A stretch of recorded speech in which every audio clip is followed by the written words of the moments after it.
Described by the UK government as a significant threat to the people, prosperity and security of the UK, fraud is a big deal. Given that fraud made victims of 6% of adults in the UK in 2023, and that it accounted for 38% of all individual offences, it's no wonder that a report was recently produced by the Parliamentary Office of Science and Technology detailing the issue and exploring its solutions. So in this video we're breaking down that report to understand what forms fraud takes, what the social and psychological impacts are, and what might be done to prevent it.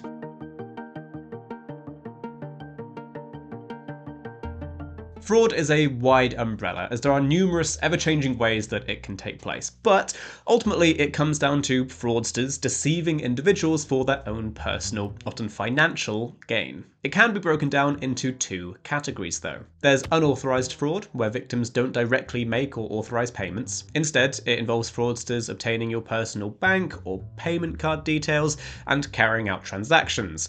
Think someone stealing your credit card.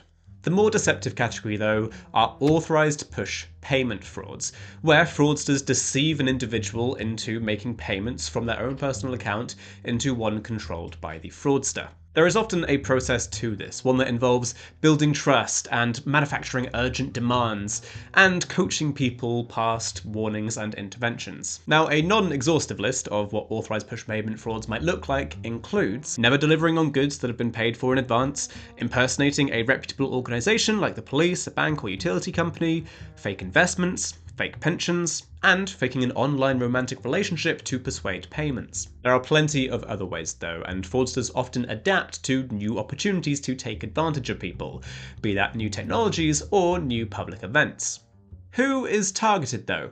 Well, the chances are that you have been targeted. A 2020 survey concluded that 79% of people thought that they had been contacted by someone in the past 2 years who was trying to defraud them. And of that group, 11% reported falling victim to it. This is across a whole host of different communication channels: email, phone, text, post, and even people coming to the door. Now, there are stereotypes about victims of fraud, that they tend to be elderly and vulnerable, but some stakeholders say that these stereotypes are inaccurate and unhelpful.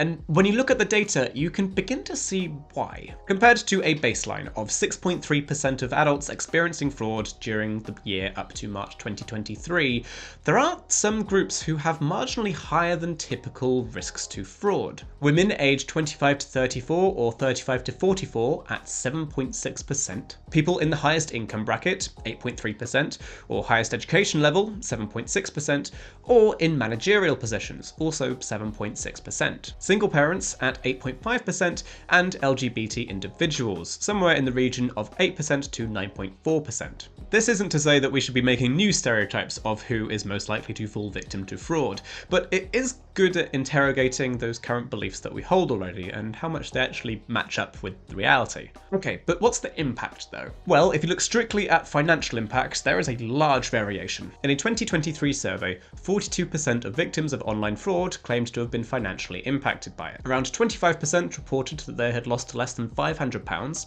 8% reported losing between £500 to £1,000, and 3% reported losing over £10,000. All this being said, it's hard to predict the level of harm based purely off of the amount of money lost. Financial loss is relative. For some people, losing even a small amount of money can be devastating, whereas for some other people who might lose even larger amounts of money, they might be less affected. And although some victims will receive some or all of their money back, they can still experience emotional and psychological harm. And this is where a lot of the unseen effects of fraud lurk. There is a broad consensus that fraud reaches far beyond financial impact. Victims may suffer a range of psychological and emotional impacts: shame, anger, depression, loss of confidence, anxiety, fear, and trauma. No doubt this can take a massive toll on their mental and physical health. It can harm their relationships, leaving victims feeling lonely and isolated. They may lose trust in others, and in some cases this can force the breakdown of relationships with their partners, divorce even. Falling foul of fraud can also induce negative impacts on your behaviour. People may become reluctant to use certain forms of communication like the phone and miss actually important calls. Sure, some people might say that victims will learn their lesson and be more cautious of fraud in the future, but it's important not to victim blame in these situations. But in any case, with there being so many instances of fraud affecting so many people, what can be done about it? Well, facing this head-on is the UK government's 2023 fraud strategy. It's expansive, but we're going to boil it down here to 3 main points. It aims to improve victim support and reporting. It aims to see more victims reimbursed, and has the goal of preventing more frauds from taking place. How is it going to do these things though?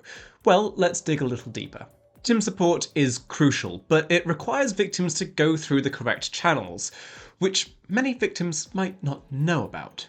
In the UK, frauds should be reported to Action Fraud, the National Reporting Service, rather than the police. But, as some people might not seem to know this, most frauds go unreported to Action Fraud. Instead, most people report frauds to their bank provider, assuming they report the fraud at all. Surveys reveal a number of reasons that frauds might go unreported. Belief that reporting wouldn't help or make any difference. Not knowing how to report or who to tell. Feeling that it wasn't worth reporting and that the fraud didn't significantly affect the individual. Or feelings of shame and embarrassment and not wanting other people to know. That last one can be affected by victim blaming during the reporting process, and so stakeholders want to see that behaviour driven out of the services, especially as those feelings of shame can result in the negative social and psychological impacts that we've discussed. Now, when it comes to wallets though, there is some good news. Victims of unauthorised credit card fraud are legally protected against their losses, with 98% of victims being reimbursed in 2022. For victims of the more coercive authorised push payment fraud types though, reimbursement policies vary by financial provider, often having eligibility requirements. Now, 10 service providers, who account for about 90% of payments, signed up to a voluntary contingent reimbursement model code, committing to reimburse customers if they met certain standards. A resulting 66% of losses were reimbursed in 2022 under this code. An inconsistent result. Now, one of the ways that the government's 2023 fraud strategy is ensuring that more victims are reimbursed is by introducing new rules from October of 2024, this year. These rules make reimbursement mandatory for victims of authorised push payment frauds. Time will tell to see what impact they have. Now, these measures are responsive, and ideally you would like to prevent fraud from happening in the first place. This can be done through education, such as through the National Stop Think Fraud campaign launched by the Home Office in February of 2024. This aiming to increase awareness of fraud and encourage individuals to take action to protect themselves. Another angle of prevention is to implement targeted interventions at key moments of risk, midstream. Warning messages during payment transactions is one example, and goes down reasonably well with people. Although it slows down the transaction process, most people are perfectly happy with this. In fact, it only bothers around 5% of individuals. Another intervention is confirmation of pay, which shows users who exactly an account they're trying to pay money into is linked to. Lloyds Bank introduced this in 2020 and reported a 31% fall in frauds among users of that service.